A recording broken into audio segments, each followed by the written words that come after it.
संस्कृति तथा सामाजिकरण। संस्कृति वह साझा सामाजिक अंतरक्रिया के माध्यम से विकसित होती है। एक समूह को दूसरे से अलग करती है एवं उसकी पहचान को आकार देती है। किसी भी समूह की आपसी सामान्य समझ इसे अन्य से अलग करती तथा इसे एक पहचान प्रदान करती है। लेकिन संस्कृति कभी भी परिष्कृत उत्पाद नहीं होती। यह सदैव परिवर्तनशील तथा विकसित होती रहती है। इसके तत्व लगातार जुड़ते घटते विस्तारित संकुचित तथा पुनः व्यवस्थित होते रहते हैं। इसके फलस्वरूप संस्कृतियाँ प्रकार्यात्मक इकाई के रूप में गतिशील रहती हैं। ये संस्कृति विविधता सामुदायिक पहचान के विकास और बड़े पैमाने पर राष्ट्र राज्यों को आगे के विकास की ओर ले जाती है। इस अध्याय में हम संस्कृति के महत्व, सांस्कृतिक विविधता, सामाजिकरण और अन्य संबंधित पहलुओं का विश्लेषण करेंगे। विविध परिवेश। विभिन्न संस्कृतियाँ मनुष्य विविध प्राकृतिक परिवेशों में निवास करते हैं, जैसे पहाड़, मैदान, जंगल, रेगिस्तान, द्वीप तथा गांव, कस्बे, शहर जैसे विभिन्न सामाजिक ढांचों में रहते हैं। इन विविध वातावरणों में सामना करने के लिए अलग अलग रणनीतियों की आवश्यकता होती है, जिससे संस्कृति का एक समृद्ध समूह पैदा होता है। भारत में तमिलनाडु और केरल के समुद्री किनारे के साथ साथ अंडमान तथा निकोबार द्वीप समूह के कुछ भागों को प्रभावित करने वाले 26 दिसंबर 2004 को आई सुनामी के विध्वंस के दौरान अपनाई गई सुरक्षा की तकनीकों के विशेष में विषमताएं इसका प्रमाण थी। मुख्य भूमि तथा द्वीपों के लोग अपेक्षाकृत आधुनिक जीवन शैली अपना रहे थे। इन द्वीपों के मछुआरे और सेवा कर्मियों सचेत नहीं थे तथा इन्होंने अत्यधिक विध्वंस को सहन किया तथा एवं इसमें अनेक लोगों की जानें गंवाई। दूसरी ओर द्वीपों में रहने वाले आदिम जनजाति ने, जैसे ओंगे, जारवा, ग्रेट अंडमान या सोमपेन, जिसकी आधुनिक विज्ञान तथा तकनीकी समझ नहीं थी, अपनी अनुभवी जानकारी के आधार पर आपदा का पूर्वानुमान लगा लिया और ऊंचाई वाले स्थानों पर जाकर अपना बचाव कर लिया। यह इस बात को रेखांकित करता है कि आधुनिक विज्ञान और तकनीकी तक पहुंच स्वाभाविक रूप से किसी संस्कृति की श्रेष्ठता निर्धारित नहीं करती है। इसके बजाय संस्कृति का मूल्यांकन प्रकृति द्वारा उत्पन्न चुनौतियों से प्रभावी ढंग से निपटने की उनकी क्षमता के आधार पर किया जाना चाहिए। संस्कृति की परिभाषा। सामान्यतः संस्कृति शब्द का प्रयोग शास्त्रीय संगीत, नृत्य, चित्रकला में परिष्कृत रुचि का ज्ञान प्राप्त करने के संदर्भ में किया जाता है। ये परिष्कृत रुचि लोगों को असांस्कृतिक आम व्यक्तियों से अलग करने के लिए रखी गई थी। जैसा कि वर्तमान में हम स्वयं चाय के स्थान पर कॉफ़ी को प्राथमिकता देते हैं। हालांकि समाजशास्त्री और मानवविज्ञानी संस्कृति का अध्ययन एक व्यापक अवधारणा के रूप में करते हैं, जो व्यक्तिगत प्राथमिकताओं तक सीमित नहीं है, बल्कि समाज के सभी सदस्यों द्वारा साझा की जाने वाली जीवन शैली के रूप में है। उदाहरण के लिए अंग्रेज विद्वान एडवर्ड टायलर संस्कृति की एक पूर्व मानवविज्ञानी परिभाषा देते हैं। संस्कृति या सभ्यता अपने व्यापक निर्जातीय अर्थ में एक जटिल समग्र है, जिसमें ज्ञान, आस्था, कला, नैतिकता, कानून तथा मनुष्य के समाज के सदस्यों के रूप में होने के फलस्वरूप प्राप्त अन्य क्षमताओं तथा आदतें शामिल हैं। ब्रोनिस्लाव मालिनोव्स्की ने संस्कृति की विरासत में मिली कलाकृतियों, वस्तुओं, तकनीकी प्रक्रियाओं, विचारों, आदतों और मूल्यों से युक्त बताया। इन विचारों से प्रभावित क्लिफोर्ड गिर्टज ने मानवीय क्रियाओं को व्यक्तियों द्वारा बनाए गए महत्व के जाल के भीतर संदेश देने के रूप में देखने का सुझाव दिया।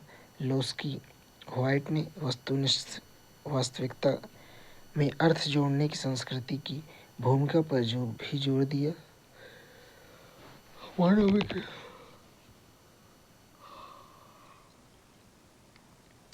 मानवविज्ञानी अध्ययनों में संस्कृति की बहुमूल्य परिभाषाओं ने अल्फ्रेड ग्रोवर तथा क्लाउड क्यूलोखोन संयुक्त राष्ट्र के मनोविज्ञानी को वर्ष 1952 में एक व्यापक सर्वेक्षण में संस्कृति की विविध परिभाषाओं पर प्रकाश डाला, जिसमें तरीका, सीखना और व्यवहार जैसे सामान्य तत्वों पर जोर दिया गया। ये परिभाषाएं व्यवहार को निर्देशित करने में संस्कृति की भूमिका और पीढ़ियों से चली आ रही साझा ज्ञान प्रणाली के रूप में इसके महत्व पर जोर देती है। संक्षेप में कहें तो संस्कृति केवल व्यक्तिगत प्राथमिकताओं को से संदर्भित नहीं, बल्कि ज्ञान, विश्वासों, प्रथाओं, मूल्यों को शामिल करने वाली सामूहिक जीवन शैली का प्रतिनिधित्व करती है, जो समाज में मानव व्यवहार तथा अर्थ को आकार देती है। ये विचार समय के साथ विकसित हुए, विभिन्न समाजशास्त्री एवं मनोविज्ञानियों द्वारा परिष्कृत किए गए हैं।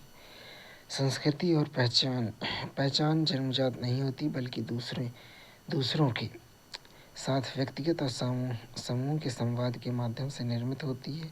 एक व्यक्ति की पहचान उसके द्वारा निभाई जाने वाली विभिन्न सामाजिक भूमिकाओं से बनती है। आधुनिक समाज में व्यक्ति अक्सर कई भूमिकाएं निभाते हैं, जिसमें से प्रत्येक की अपनी उत्तरदायित्व और शक्तियाँ होती हैं। हालांकि इन भूमिकाओं को निभाना ही पर्याप्त नहीं, बल्कि दूसरों द्वारा स्वीकार और मान्यता भी मिलनी चाहिए। इस मान्यता प्रक्रिया में भाषा एक महत्वपूर्ण भूमिका निभाती है। विभिन्न सामाजिक समूह अक्सर अपनी भाषा और कोड विकसित करते हैं, जिससे अर्थ और महत्व की एक विचित्र दुनिया बनती है। उदाहरण के लिए स्कूलों में विद्यार्थियों के पास शिक्षकों, सहपाठियों और कक्षा के प्रदर्शनों को संदर्भित करने का अपना तरीका हो सकता है, जो उनकी साझा पहचान को पुष्ट करता है। इसी तरह महिलाएं अपनी भाषा और निजी स्थान बना सकती हैं, खासकर जब वे ग्रामीण क्षेत्र में स्नान करने के लिए या शहरी क्षेत्रों में छतों पर कपड़े धोने की लाइनों में आसपास एकत्र होती हैं। संस्कृति और उपसंस्कृति। एक संस्कृति के भीतर कई उपसंस्कृतियाँ मौजूद हो सकती हैं, जैसे कि कुलीन और कार्यशील वर्ग के युवा समूह। इन संस्कृतियों को उनकी विशिष्ट शैलियों, स्वाद और संघों द्वारा परिभाषित किया जाता है, जो अक्सर भाषण, कपड़े, संगीत, वरीयता एवं सामाजिक संवाद में परिलक्षित होते हैं। उपसांस्कृतिक समूह एकजुट इकाइयों के रूप में कार्य करते हैं, जो अपने सदस्यों को पहचान की भावना प्रदान करते हैं। जबकि इन समूहों में नेता और अनुयायी हो सकते हैं, वे एक साझा उद्देश्य से एकजुट होते हैं तथा अपने लक्ष्यों को प्राप्त करने के लिए सहयोग करते हैं। उदाहरण के लिए पास पड़ोस के युवा खेल और अन्य रचनात्मक गतिविधियों में शामिल होने के लिए एक क्लब बना सकते हैं। ये गतिविधियाँ न केवल समुदाय के भीतर समूह की छवि को बढ़ाती हैं, बल्कि सदस्यों के आम सम्मान और उनके प्रयासों में उत्कृष्टता प्रदान करने की प्रेरणा को भी बढ़ावा देती हैं। अपने समुदाय के भीतर स्वीकृति और मान्यता के माध्यम से ये समूह स्वयं को दूसरों से अलग करते हैं एवं अपनी विशिष्ट पहचान स्थापित करते हैं। सामुदायिक पहचान का महत्व। समाज में आगे बढ़ने के लिए पहचान की भावना बहुत ज़रूरी है, और यह हमारे नज़दीकी परिवारों और समुदायों के भीतर सामाजिकरण के जरिए आकार लेती है। इस प्रक्रिया में हमारे माता पिता, परिवार, रिश्तेदारों, समुदाय जैसे महत्वपूर्ण व्यक्तियों के साथ निरंतर संवाद, वार्ता एवं कभी कभी संघर्ष भी शामिल होता है। हमारा समुदाय हमें हमारी संस्कृति, हमारी मातृभाषा, सांस्कृतिक मूल्यों और आत्म पहचान प्रदान करता है। सामुदायिक पहचान जन्म और संबद्धता से निर्धारित होती है, न कि अर्जित योग्यता या उपलब्धियों से। लोग अक्सर उन समुदायों से संबंधित होने पर सुरक्षा और संतुष्टि की गहरी भावना महसूस करते हैं, जिसमें वे पैदा हुए थे। भले ही यह संबद्धता पूरी तरह से आकस्मिक हो, पारिवारिक, धार्मिक, क्षेत्रीय या जाति संबद्धता जैसी निर्दिष्ट पहचानों को छोड़ना चुनौतीपूर्ण है, और दूसरे लोग हमें इन चिन्हों से पहचानना जारी रख सकते हैं। समुदायों से यह बिना शर्त और लगभग अपरिहार्य जुड़ाव इन पहचानों के लिए कथित खतरे की स्थिति में मजबूत भावनात्मक जुड़ाव एवं प्रक्रियाओं को जन्म दे सकता है। इसके अलावा पहचान सार्वभौमिक है। हर किसी के पास इनका कोई न कोई आधार या स्वरूप होता है और लोग अपनी अपनी पहचान के प्रति समान रूप से प्रतिबद्ध और वफादार होते हैं। पहचान की यह सार्वभौमिकता और प्रतिबद्धता इन पहचानों से जुड़े संघर्षों को हल करना मुश्किल बना देता है, क्योंकि प्रत्येक पक्ष अन्य को विरोधी के रूप में देखता है, अक्सर अपने गुणों एवं दूसरे पक्ष के दोषों को बढ़ा चढ़ाकर बताता है। यह प्रवृत्ति संघर्ष के दोनों पक्षों के लोगों के लिए यह देखना चुनौतीपूर्ण बना सकती है कि वे अपने अनुरूप एक दूसरे की दर्पण छवि का निर्माण कर रहे हैं। संस्कृति के 3 प्रमुख आयाम। संज्ञानात्मक आयाम। इस आयाम में यह शामिल है कि व्यक्ति जानकारी को अर्थ देने के लिए उसे कैसे संसाधित करता है। इसमें परिचित ध्वनियों को पहचाना या राजनीतिक कार्टून जैसे प्रतीकों की व्याख्या करना शामिल है। मानक आयाम। संस्कृति में ऐसे नियम और मानदंड भी शामिल होते हैं जो व्यवहार को नियंत्रित करते हैं, जैसे रीति रिवाज और परंपराएं। उदाहरण के लिए दूसरों के पत्र न खोलना या अंतिम संस्कार के दौरान विशिष्ट अनुष्ठान न करना। भौतिक आयाम। इसमें भौतिक साधनों के प्रयोग से संभव कोई भी क्रियाकलाप शामिल है। भौतिक पदार्थों में उपकरण या तंत्र भी शामिल हैं, जैसे इसमें इंटरनेट पर वार्ता, भूमि पर कॉलम या रंगोली बनाने के लिए चावल के आटे का उपयोग शामिल है। इन आयामों का अलग अलग विश्लेषण करने से संस्कृति के बारे में मूल्यवान जानकारी मिलती है, लेकिन वे आपस में जुड़े हुए हैं, जो समाज के जीवन के तरीके की समग्र समझ में योगदान करते हैं। संस्कृति के संज्ञानात्मक पक्ष। अपनी संस्कृति के संज्ञानात्मक पहलुओं की पहचान उनके मूर्त, भौतिक और स्पष्ट मानक पहलुओं की तुलना में अधिक चुनौतीपूर्ण हो सकता है। संज्ञानात्मक तत्वों में यह शामिल है कि हम अपने परिवेश से जानकारी कैसे संसाधित करते हैं, जो विभिन्न समाज में भिन्न हो सकती है। साक्षर समाज में विचारों को प्रलेखित किया जाता है, लेकिन निरक्षर समाज में मौखिक परंपराएं और स्मृति महत्वपूर्ण है। संस्कृति पर लेखन का गहरा प्रभाव पड़ता है। वाल्टर ओंग ने अपनी पुस्तक ऑरेलिटी एंड लिटरेसी में सुझाव दिया कि जो सामग्री लिखित नहीं जाती है उनमें शब्दों की पुनरावृत्ति जैसी विशिष्ट विशेषताएं होती हैं, जो याद रखना आसान बनाती हैं। दूसरी ओर लिखित रूप में होने पर पाठ अधिक विस्तृत हो जाते हैं। साक्षरता ऐतिहासिक रूप से विशेषाधिकार प्राप्त व्यक्तियों के पक्ष में रही है, और इन प्रयासों का उद्देश्य इसे कम शिक्षित लोगों के लिए प्रासंगिक बनाना है। वर्तमान विश्व में इलेक्ट्रॉनिक मीडिया, कई चैनल और त्वरित पहुँच ने जानकारी तक पहुँचने के हमारे तरीके को बदल दिया है। हालांकि भारतीय शास्त्रीय संगीत को याद करने जैसी कुछ परंपराएं बनी हुई हैं, संस्कृति और स्मृति पर आधुनिक तकनीकी के प्रभावों का अभी भी पता लगाया जा रहा है। संस्कृति के मानवीय पक्ष हैं। मानकी पक्ष में लोक रीतियाँ, लोकाचार, प्रथाएं, परिपाटियाँ तथा कानून शामिल हैं। यह मूल्य या नियम ही है जो विभिन्न संदर्भों में सामाजिक व्यवहार को दिशा निर्देश देते हैं। समाजीकरण के परिणाम स्वरूप हम प्रायः सामाजिक मानकों का अनुसरण करते हैं, क्योंकि हम वैसे करने के आदी होते हैं।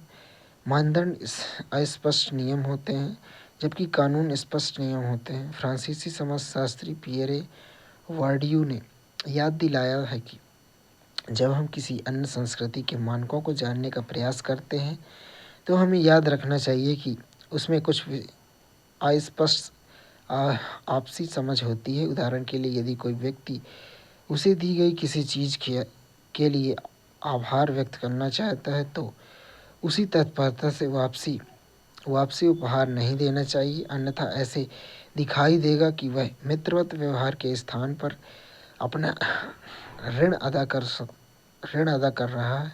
इसके विपरीत कानून सरकार द्वारा स्थापित औपचारिक प्रतिबंध हैं जो पूरे समाज पर लागू होते हैं और दंड एवं सजा द्वारा समर्थित होते हैं। चोरी जैसे कानूनों का उल्लंघन करने से कानूनी परिणाम होते हैं। कानून औपचारिक होते हैं और स्वीकार्य व्यवहार पर राज्य के अधिकार का प्रतिनिधित्व करते हैं। कानूनों के विपरीत मानदंड सामाजिक स्थिति के आधार पर भिन्न हो सकते हैं तथा प्रमुख समूह भेदभावपूर्ण मानदंड लागू कर सकते हैं। उदाहरणों में ये मानदंड शामिल हैं जो दलितों को जल स्रोतों को साझा करने या महिलाओं को सार्वजनिक स्थानों पर स्वतंत्र रूप से घूमने से रोकते हैं। इंग्लिश और अंग्रेजी का मिश्रण। इंग्लिश वैश्विक स्तर पर लोकप्रिय हो रहा है। इसमें एयर हवाई यात्रा के लिए, चड्डी अंडरपैंट के लिए और चाय भारतीय चाय के लिए जैसे शब्द शामिल हैं। कुछ शब्द ब्रिटिश औपनिवेशिक काल के हैं जबकि अन्य नए शब्द नए बनाए गए हैं। व्यापार में भारत की सफलता ने आउटसोर्स रोजगार के लिए बंगलुरु शब्द को भी जन्म दिया है। भाषाओं का यह मिश्रण विश्व भर में अधिक व्यापक होता जा रहा है।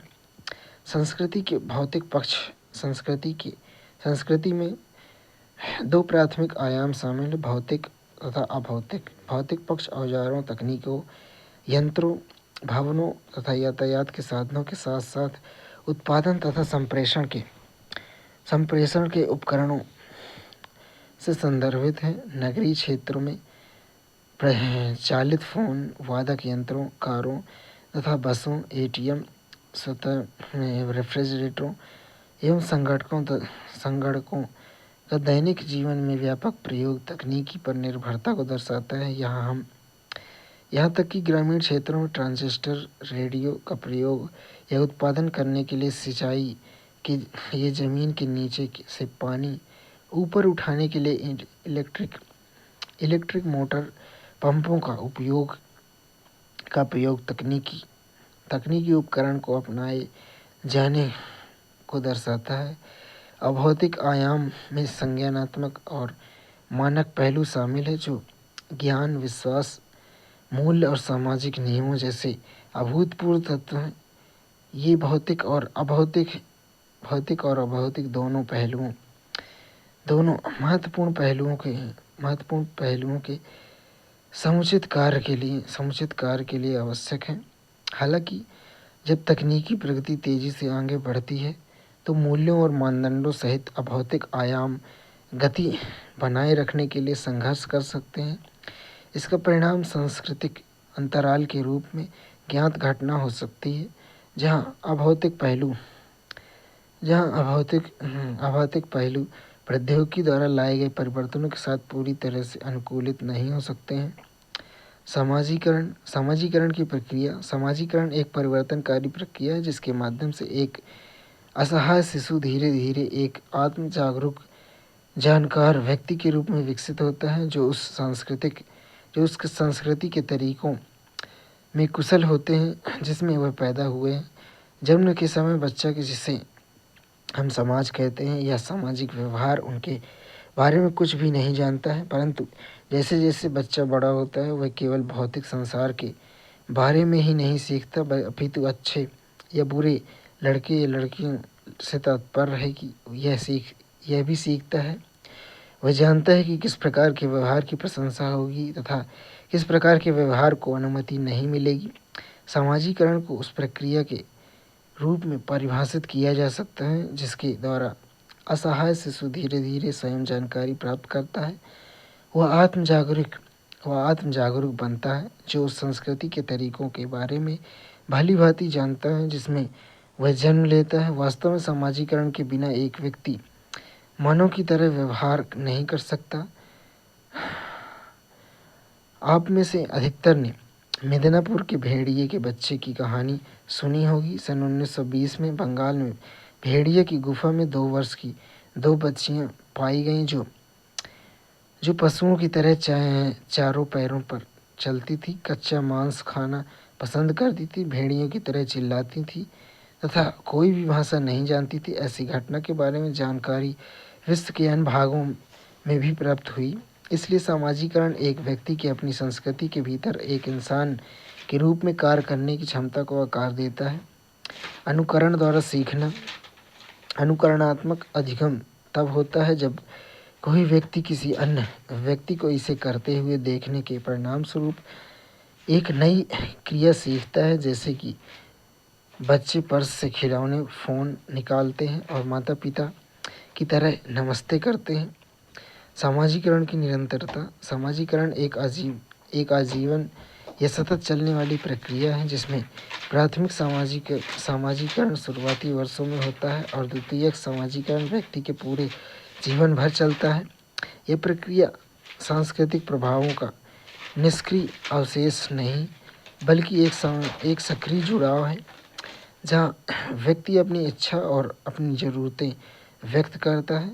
जन्म के क्षण से एक बच्चा एक परिवार का सदस्य बन जाता है, लेकिन वे बड़े रिश्तेदार समूह, बिरादरी, खानदान, कुल का भी हिस्सा होते हैं जो एकल या विस्तारित परिवार हो सकता है।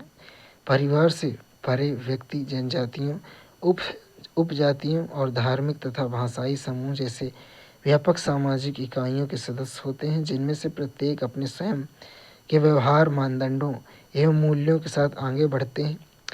इन सदस्यताओं में व्यक्ति के पास बेटा, बेटी, पोता या विद्यार्थी जैसे विभिन्न भूमिकाएं शामिल होती हैं जिन्हें अक्सर एक साथ निभाया जाता है। इन मानदंडों, मूल्यों और व्यवहार प्रतिरूप को सीखने की प्रक्रिया जन्म से शुरू होती है तथा जीवन पर्यंत परिपक्व होती रहती है। सामाजिकरण के माध्यम से सांस्कृतिक आत्मसातीकरण। जबकि सामाजिकरण का व्यक्तियों पर महत्वपूर्ण प्रभाव पड़ता है, यह एक तरह का सांस्कृतिक आत्मसातीकरण नहीं है जिसमें बच्चा निष्क्रिय रूप से उन प्रभावों को ग्रहण करता है जिसके साथ वह संपर्क में आता है। किसी समाज में मानदंड और मूल जाति, क्षेत्र, सामाजिक वर्ग या धार्मिक संबद्धता जैसे कारकों के साथ साथ शहरी तथा ग्रामीण वातावरण के बीच अंतर के आधार पर भिन्न हो सकते हैं। इसके साथ भाषा एक महत्वपूर्ण तत्व है जो किसी भी पृष्ठभूमि से प्रभावित होती है, जिसमें बोलियों और मानक रूप परिभाषित पारिवारिक, सामाजिक, आर्थिक तथा सांस्कृतिक कारकों को दर्शाते हैं। सामाजिकरण के दौरान व्यक्ति इन सभी पहलुओं को आत्मसात करता है जो समाज के भीतर किसी व्यक्ति की पहचान और व्यवहार को आकार देने में एक मौलिक भूमिका निभाते हैं। सामाजिकरण के अभिकरण। बच्चे का सामाजिकरण कई अभिकरणों और संस्थाओं के माध्यम से होता है जिसमें वह भाग लेता है, जैसे परिवार, विद्यालय, सहकर्मी समूह, पड़ोस, व्यावसायिक समूह और सामाजिक वर्ग या जाति, क्षेत्र और धर्म आदि। परिवार। चूँकि पारिवारिक व्यवस्थाएं विस्तृत रूप से भिन्न होती हैं, अतः किसी भी तरह से शिशुओं के अनुभव विभिन्न संस्कृतियों में एक मानदंड के अनुसार नहीं होते। आप में से अनेक मूल परिवारों में अपने माता पिता या भाई बहनों के साथ रहे होंगे आदि, जबकि अन्य दूसरे विपरीत विस्तृत पारिवारिक सदस्यों के साथ रह रहे होंगे। पहले परिवार में माता पिता सामाजिकरण के मुख्य अभिकरण हो सकते हैं, जबकि दूसरे परिवार में दादा दादी, चाचा चचेरे भाई या बहन का ज़्यादा महत्व हो सकता है। पारिवारिक समाज में जिस परिवार में आप पैदा होते हैं वह अक्सर आपकी आजीवन सामाजिक स्थिति निर्धारित करता है। आज भी क्षेत्र और सामाजिक वर्ग जैसे कारक सामाजिकरण को प्रभावित करते हैं। बच्चे अपने माता पिता या पड़ोस या समुदाय से व्यवहारिक विशेषताओं को ग्रहण करते हैं। वास्तव में कुछ बच्चे अपने माता पिता के दृष्टिकोण को बिना किसी वादे के अपना लेते हैं साथ ही सामाजिकरण के अभिकरणों में वर्तमान विविधता के फलस्वरूप बच्चों, किशोरों तथा माता पिता की पीढ़ियों के दृष्टिकोणों में अत्यधिक अंतर पाया जाता है। सहकर्मी समूह समान आयु समूह के बच्चों से बने सहकर्मी समूह समाजीकरण में महत्वपूर्ण भूमिका निभाते हैं। कुछ संस्कृतियों में इन समूहों को आयु ग्रेड के रूप में औपचारिक रूप दिया जाता है, जबकि अन्य में बच्चे स्वाभाविक रूप से समान आयु के साथियों के साथ मैत्री समूह बनाते हैं। सहकर्मी का अर्थ समानता है। सहकर्मी संबंध पारिवारिक गतिशीलता की तुलना में अधिक समतावादी होते हैं, जबकि मजबूत बच्चे कुछ हद तक प्रभुत्व दिखा सकते हैं। माता पिता अपने अधिकार के कारण अपने बच्चों पर आचार संहिता लागू कर सकते हैं, लेकिन सहकर्मी समूह एक अलग संवाद का अनुभव प्रदान करते हैं, जहां व्यवहार संबंधी नियमों का परीक्षण और अन्वेषण किया जा सकता है। सहकर्मी संबंध अक्सर किसी व्यक्ति के जीवन भर महत्वपूर्ण बने रहते हैं, जो कार्यस्थल सहित विभिन्न संदर्भों में दृष्टिकोण और व्यवहार को प्रभावित करते हैं। विद्यालय एक औपचारिक संगठन है जहां पढ़ाए जाने वाले विषयों की एक निश्चित संख्या होती है, ताकि स्कूल भी एक सीमा तक सामाजिकरण के अभिकरण होते हैं। कुछ समाजशास्त्रियों के अनुसार औपचारिक पाठ्यक्रम के साथ साथ बच्चों को सिखाने के लिए कुछ अप्रत्यक्ष पाठ्यक्रम भी होते हैं। भारत और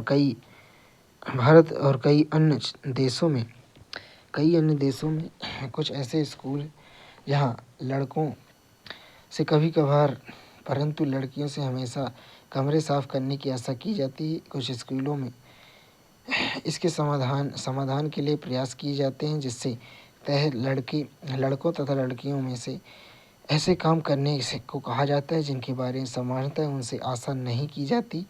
इस प्रकार लैंगिक मानदंडों को चुनौती देने के लिए सक्रिय रूप से काम करते हैं।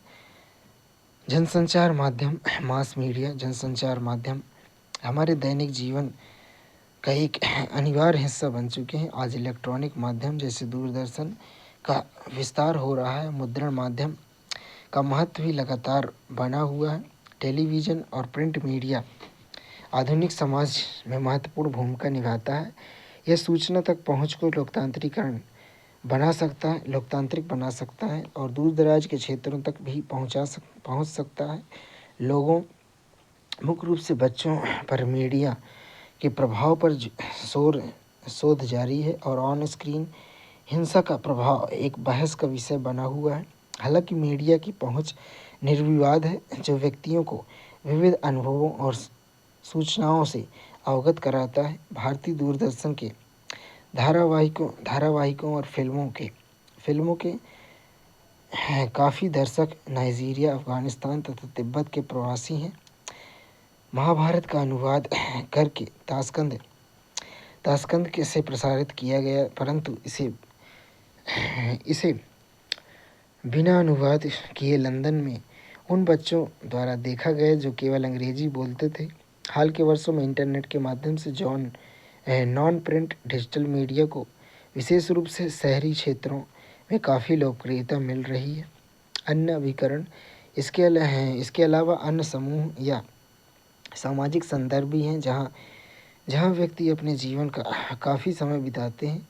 सभी संस्कृतियों में समाजीकरण के लिए कार्य एक महत्वपूर्ण सामाजिक संदर्भ है, लेकिन औद्योगिक समाज में लोगों का अपने घरों से अलग स्थानों पर कार्य करना आम बात है। पारंपरिक समुदायों में अनेक लोग अपने रहने के स्थान के निकट ही ज़मीन जोतते हैं या अपनी कार्यशालाएं उनके निवास स्थान में होती हैं।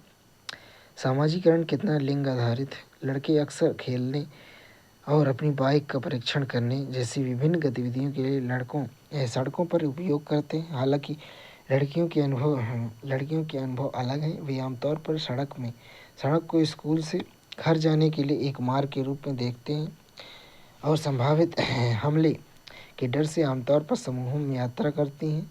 यह दर्शाता है कि कैसे समाजीकरण लिंग आधारित हो सकता है, जो लड़कों और लड़कियों के लिए अलग अलग व्यवहार और धारणाओं को आकार देता है। सामाजीकरण तथा व्यक्तिगत स्वतंत्रता। सामाजीकरण व्यक्तियों को सामाजिक मानदंडों और मूल्यों के अनुरूप ढलने के लिए मजबूर करके व्यक्तिगत या स्वतंत्र इच्छा को समाप्त कर देता है। हालांकि यह सच नहीं है, क्योंकि हमारे सांस्कृतिक परिवेश की तरह जो हमारे व्यवहार और मूल्यों को प्रभावित करते हैं, सामाजीकरण भी हमारे व्यक्तित्व तथा स्वतंत्र विचार एवं कार्यवाही की क्षमता को आकार देने में महत्वपूर्ण भूमिका निभाता है। इसके अलावा हालांकि सामाजीकरण सांस्कृतिक स्थिरता को बनाए रखने में मदद करता है, लेकिन ये लोगों को कभी भी पूरी तरह से अनुरूपता में नहीं ढाल सकता, क्योंकि विभिन्न सामाजीकरण के अभिकरणों जैसे कि स्कूल, घर और सहकर्मी समूहों के बीच संघर्ष उत्पन्न हो सकते हैं। सांस्कृतिक परिवर्तन वह प्रक्रिया है जिसके माध्यम से समाज अपने सांस्कृतिक प्रतिरूप को बदलता है। यह परिवर्तन आंतरिक या बाह्य कारकों द्वारा प्रेरित हो सकता है। उदाहरण के लिए कृषि की तकनीकों में नवाचार जैसे आंतरिक कारण, कृषि उत्पादन में वृद्धि, खाद्य उपयोग में बदलाव, कृषि समुदायों के भीतर जीवन की गुणवत्ता को बढ़ा सकते हैं। दूसरी ओर उपनिवेशीकरण जैसी बाह्य घटनाएं समाज की सांस्कृतिक प्रथाओं और व्यवहारों में गहरा परिवर्तन ला सकती हैं। सांस्कृतिक परिवर्तन विभिन्न तत्वों के माध्यम से प्रकट हो सकते हैं, जिसमें प्राकृतिक वातावरण में बदलाव, अन्य संस्कृतियों के साथ बातचीत और अनुकूलन की प्रक्रियाएं शामिल हैं। प्राकृतिक वातावरण में परिवर्तन जैसे पारिस्थितिक परिवर्तन किसी समुदाय के जीवन के तरीके को महत्वपूर्ण रूप से प्रभावित करने की क्षमता रखते हैं। उदाहरण के लिए जब पूर्वोत्तर और मध्य भारत में वन निवासी समुदाय कानूनी प्रतिबंधों या वनों की कटाई के कारण जंगलों तथा अनिवार्य संसाधनों तक पहुंच से वंचित हो जाते हैं, तो इसका उनकी आजीविका एवं सांस्कृतिक प्रथाओं पर विनाशकारी प्रभाव पड़ता है। सांस्कृतिक परिवर्तन एक विकासवादी या क्रांतिकारी रुख ले सकता है। विकासवादी परिवर्तन समय के साथ धीरे धीरे होता है, जबकि क्रांतिकारी परिवर्तन में संस्कृति में अक्सर तेजी से और आमूलचूल परिवर्तन शामिल होते हैं। विशेष रूप से क्रांतिकारी परिवर्तन राजनीतिक हस्तक्षेप, तकनीकी नवाचारों या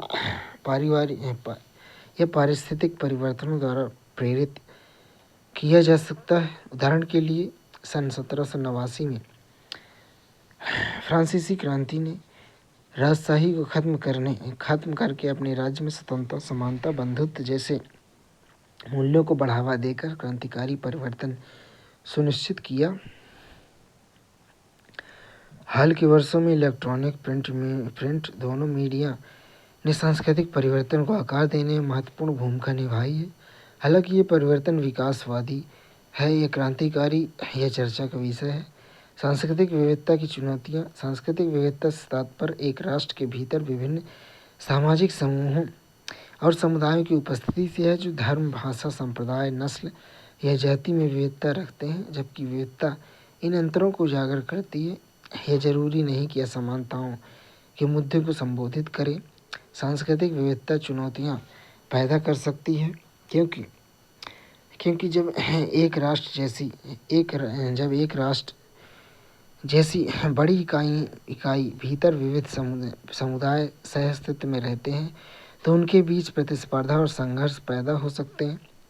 सांस्कृतिक पहचान शक्तिशाली होती है और मजबूत भावनाओं को उजागर करती है, जो अक्सर लोगों के बड़े समूह को संगठित करती है। और कभी-कभी सांस्कृतिक मतभेद के साथ आर्थिक और सामाजिक असमानताएं भी उत्पन्न होती हैं, जो स्थिति को और जटिल बना देती हैं।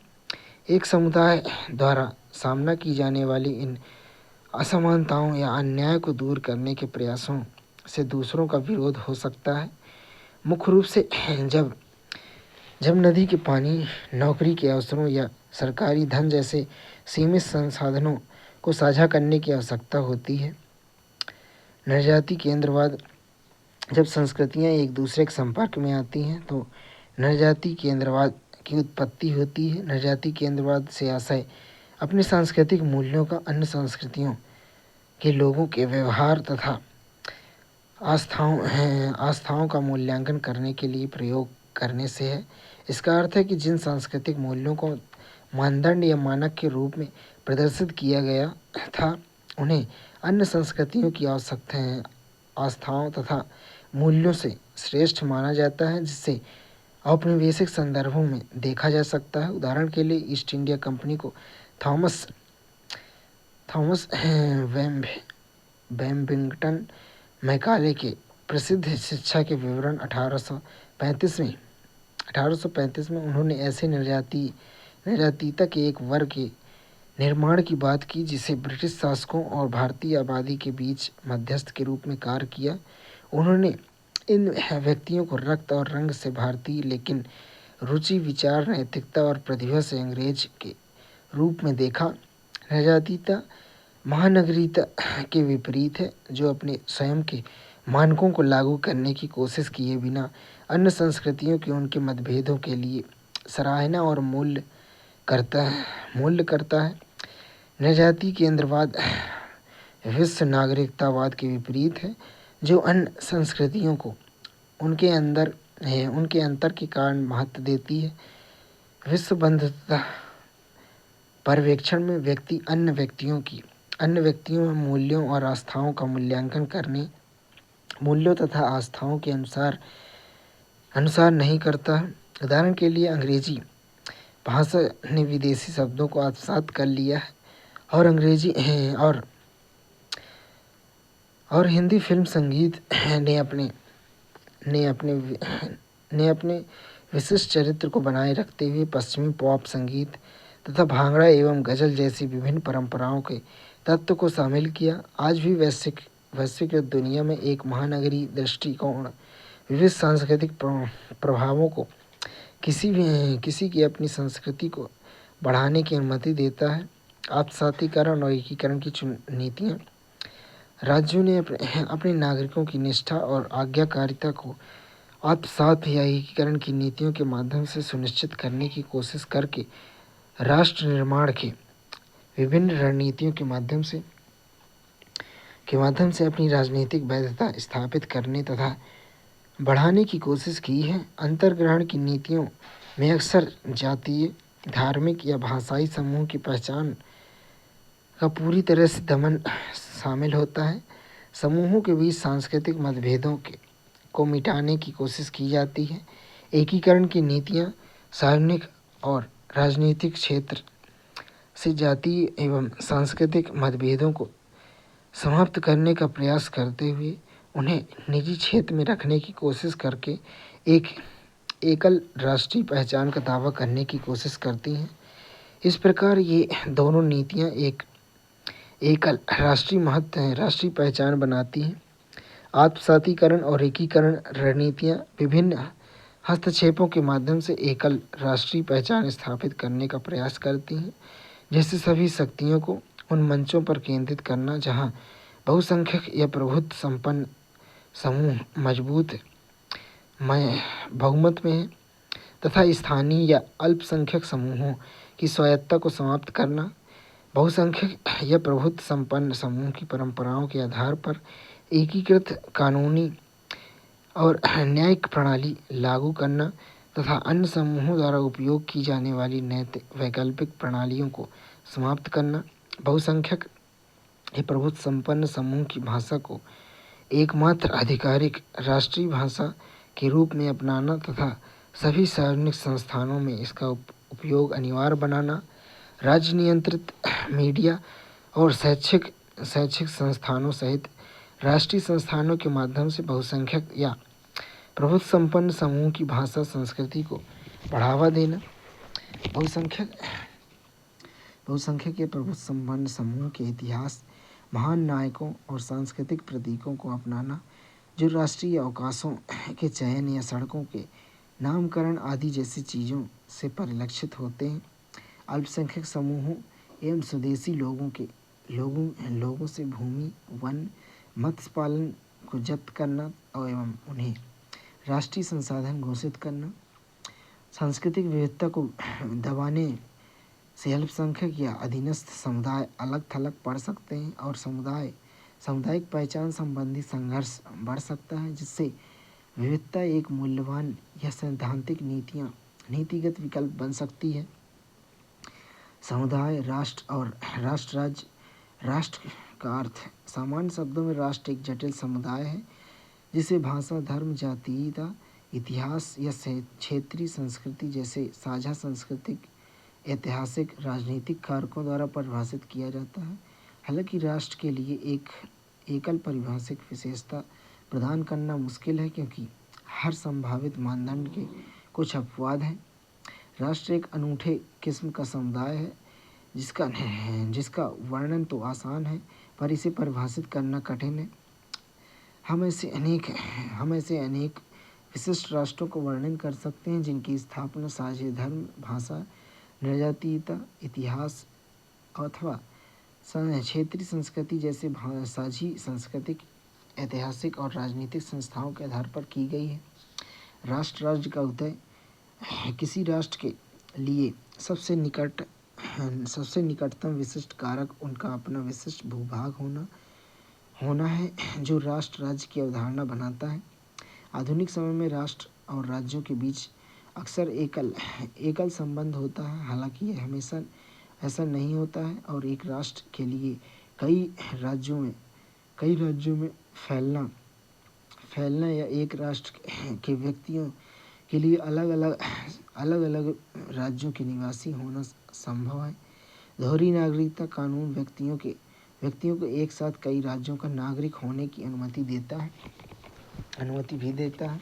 हालांकि राष्ट्रों और राज्यों के बीच संबंध अस्थिर है तथा राज्य अक्सर एक राष्ट्र का प्रतिनिधित्व करने का दावा करते हैं। राष्ट्र और राज्यों के लिए मजबूत ढांचा आधुनिक युग में लोकतंत्र और राष्ट्रवाद राजनीतिक वैधता के प्रमुख स्रोत हैं तथा राज्यों को वैधता के लिए अक्सर राष्ट्र के समर्थन की आवश्यकता होती है। नतीजतन इस बात का कोई पूर्व निर्धारित उत्तर नहीं है कि राज्यों को राष्ट्र बनाने वाली विभिन्न सामुदायिक पहचानों के साथ कैसा व्यवहार करना चाहिए। कुछ राज्य सांस्कृतिक विविधता को लेकर सशंकित रहे हैं, समुदायों को एक रूप बनाने का प्रयास कर रहे हैं, जबकि भारत जैसे अन्य राज्यों ने एक मजबूत राष्ट्र राज्य के भीतर विविध पहचानों को सफलतापूर्वक समायोजित किया। राष्ट्रीय एकता के साथ सांस्कृतिक विविधता, एक लोकतांत्रिक राष्ट्र राज्य का निर्माण। राष्ट्र राज्य की अवधारणा पारंपरिक राष्ट्र राज्य के लिए आकर्षक विकल्प प्रदान करती है जहां जाति, धार्मिक, भाषाई या स्वदेशी पहचान वाले विविध समूह एक ही राज्य में सह अस्तित्व में रहते हैं तथा उत्तरदायी नीतियों के माध्यम से विविधता में एकता को बढ़ावा देते हैं। नागरिकों को एक साझा आधार मिलता है जहां वे अपने देश और सामाजिक जुड़ाव दोनों से स्वयं को जोड़ते हैं, संस्थाओं में विश्वास को एवं लोकतांत्रिक भागीदारी को बढ़ावा देते हैं। भारत में संविधान में इस अभिधारणा को स्थान दिया गया है। यद्यपि भारत सांस्कृतिक दृष्टि से विविधतापूर्ण राष्ट्र है, पर लंबे समय से चल रहे लोकतांत्रिक राष्ट्रों, जिनमें भारत भी एक है, का तुलनात्मक सर्वेक्षण यह दर्शाता है कि अपनी विविधताओं के बावजूद यह एक अत्यंत सशक्त लोकतंत्र है।